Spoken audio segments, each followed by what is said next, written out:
Xcel Energy is now scaling back the scope of potential preemptive power outages tomorrow due to extreme wind and fire danger.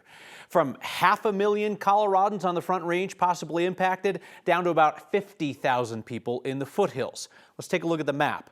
Xcel is warning the Coloradans who live in the yellow areas to prepare to be without power starting at 10 a.m. tomorrow, earlier than the previous estimate of noon.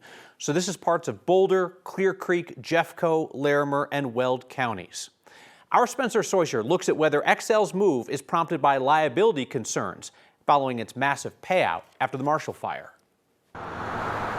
If Xcel Energy turns off the power at your house tomorrow, are they doing it because of high fire danger or to cover their own backside? That is not the forefront of our minds. Xcel says the shutoffs are for safety. The forefront of our minds is safety of our customers, our communities, and our colleagues. Just months after agreeing to pay $640 million to families affected by the Marshall Fire, Xcel says it may turn off the power Wednesday along the Front Range. They're balancing a significant amount of obligations, public safety being one of them, and navigating a, let's say, complicated and at times highly dangerous industry. Breezy Carlson is an energy attorney, and she believes Xcel's in a tough spot here. What they are weighing is ensuring that they don't incur unnecessary liabilities or unnecessarily endanger public health while trying to manage their system.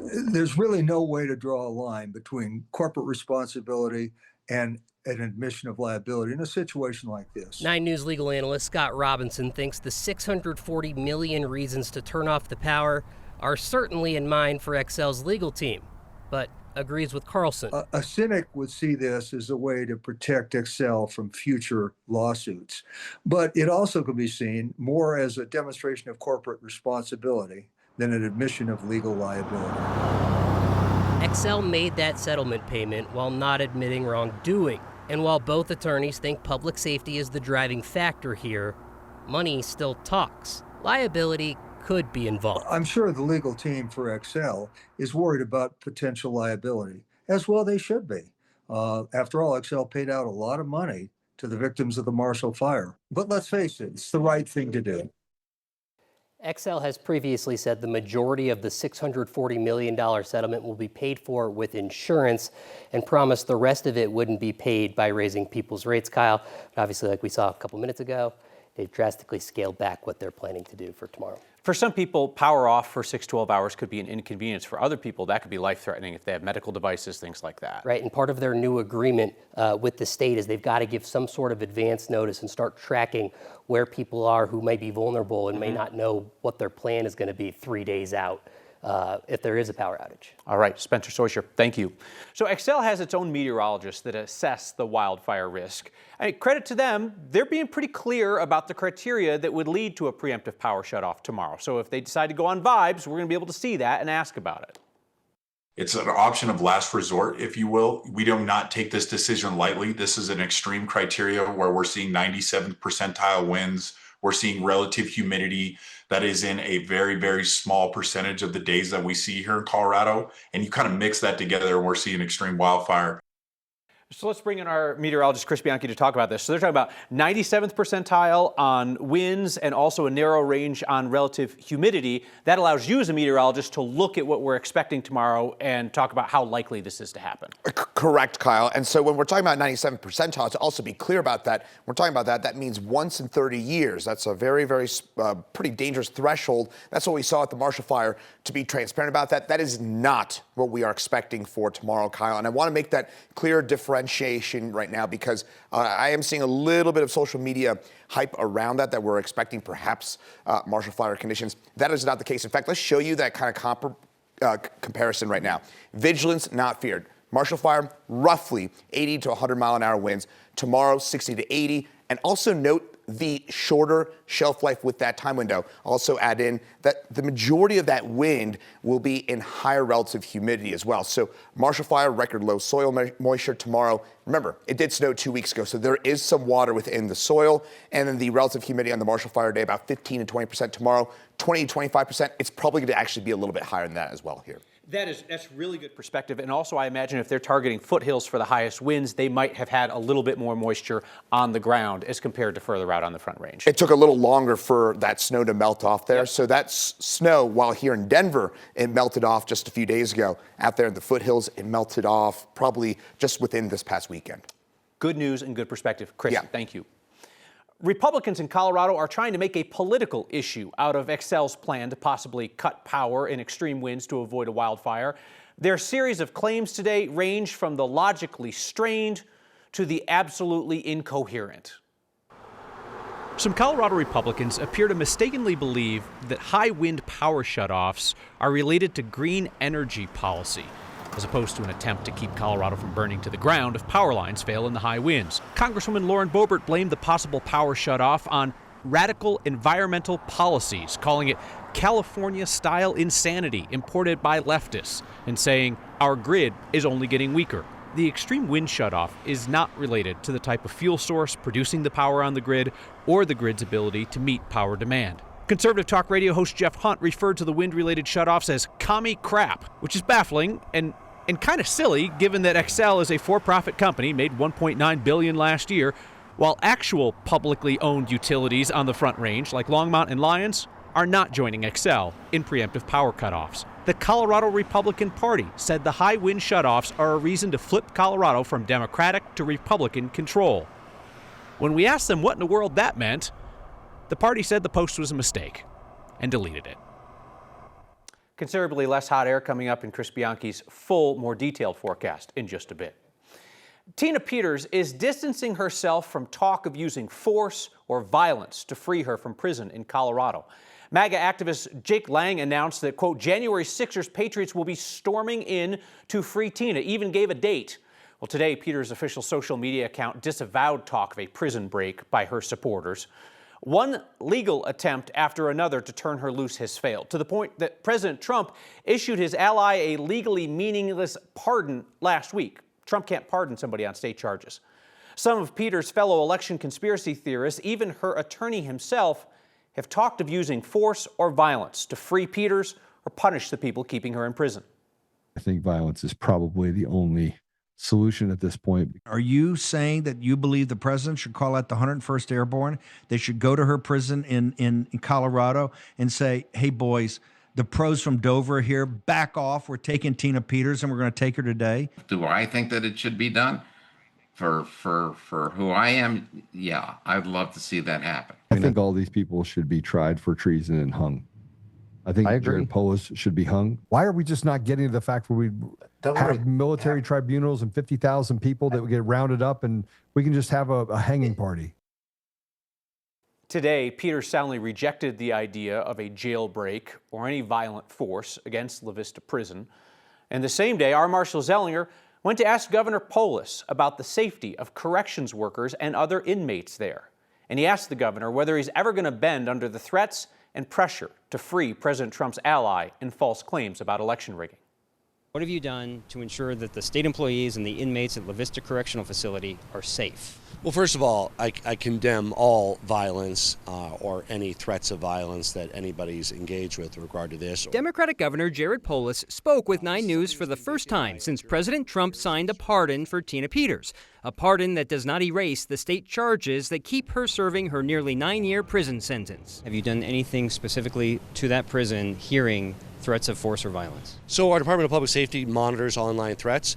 Our prisons are secure by their very nature. It's not easy to break in or break out at our prisons. Has your administration ever negotiated with the Trump administration to trade Tina Peters for something you want? Well, these are requests that would come from us. We do have 11 inmates in federal detention because we've requested it. And usually the reason is they're a danger in the facility. While a legitimate request to transfer an inmate from state to federal custody would come from the state, that was not my question. Have you negotiated with the Trump administration for anything regarding Tina Peters, or have you been a no, she is never leaving state prison from the start? Well, I've seen all the stuff they've put out, of course, but I understand that there's people that are fans of hers. And still no, yes or no. Speaking of fans of Peters, we requested emails sent to Polis about Peters in prison.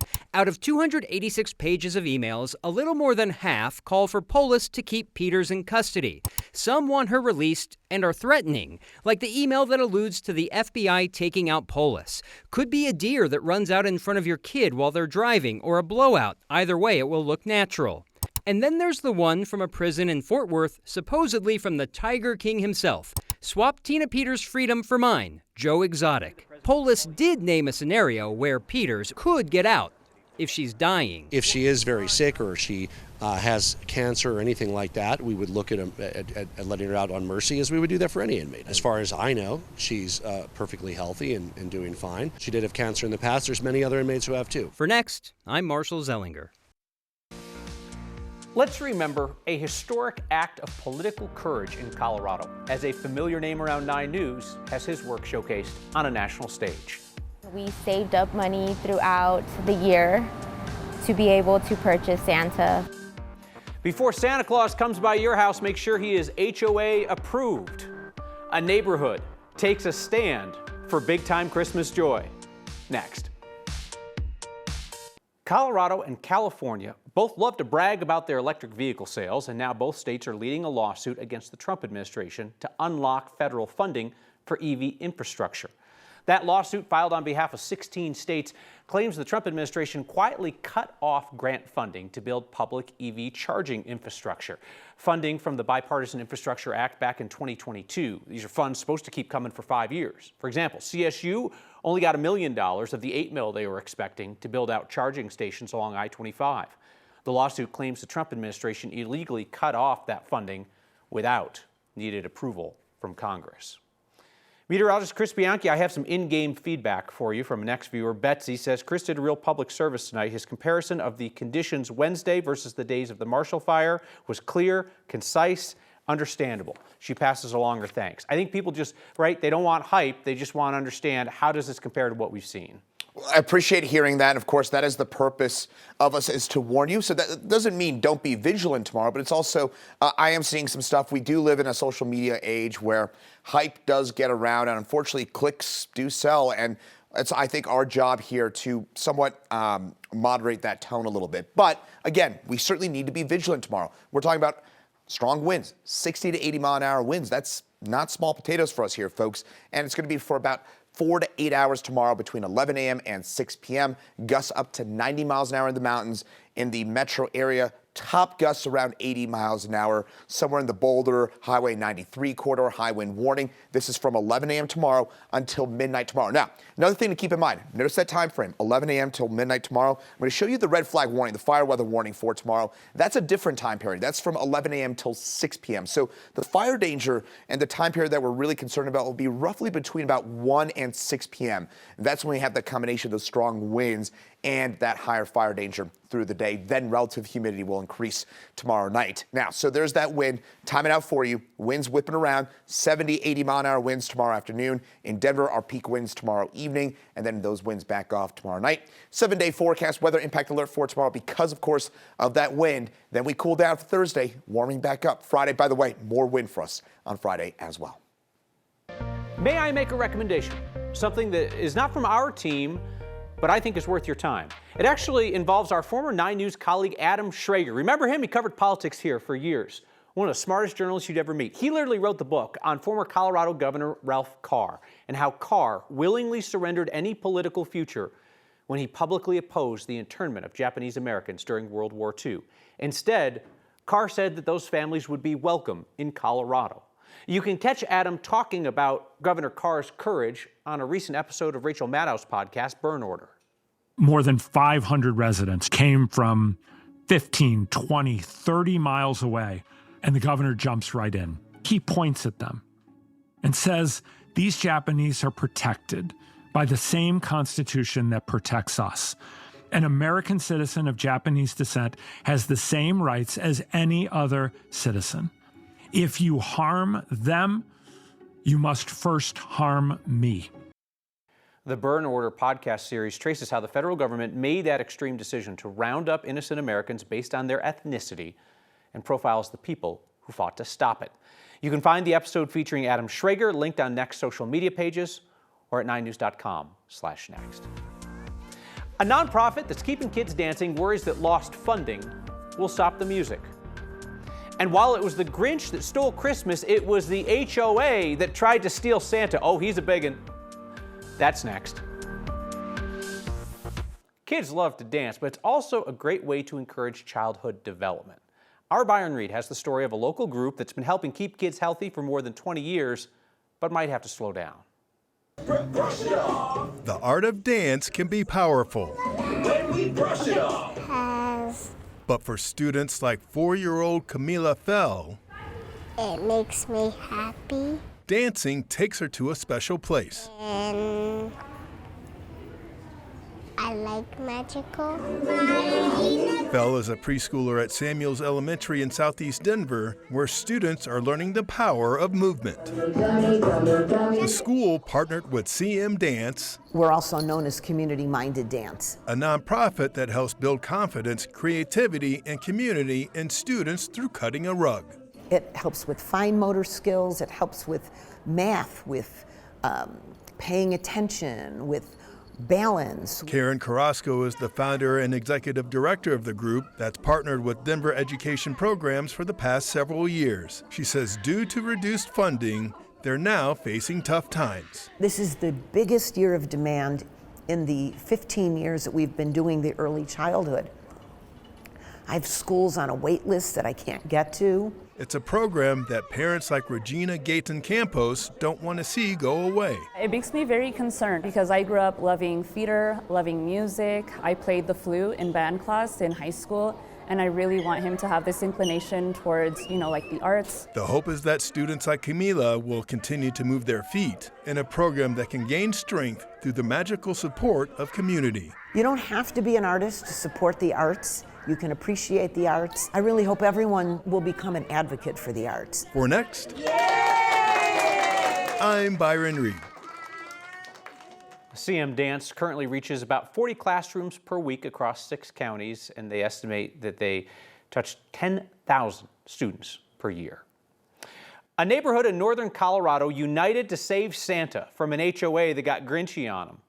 We should mention this Santa's a big guy, 30 feet tall. I mean, come on, right? This is clearly kryptonite to any HOA rule stickler, so no surprise that an HOA in Severance told owners to cut ties with the enormous St. Nick at Severance Shores, or face fines, collection costs, even threatened legal fees. So then the neighbors found out. They started putting up their own enormous Santa inflatables and other holiday inflatables. It was an act of holiday rebellion. The worst Grinch.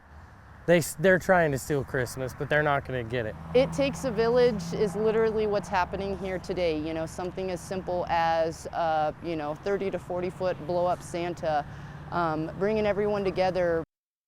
They backed down the HOA. They backed them down. Your house can be 4 shades of beige, but you can put a 30-foot Santa inflatable out front. The HOA called the family today, apologized, and said Santa can stay. We're back with your feedback next. Feedback tonight from Heather, who writes, Chris Bianchi's analysis of the anticipated windstorm reflects Next's value of telling it like it is. Heather continues, I imagine this is what it was like for my grandparents to watch Walter Cronkite. Well, Heather, that is high praise. I will make sure that Chris Bianchi sees your comment. I appreciate that you recognize that that is our intended approach, right? I understand the economic incentive for the news to hype every event as breaking news and every weather event is the end of the world. But if we did that once, why would you ever believe us again? Stay safe tomorrow. Wind's gonna blow. See you next time.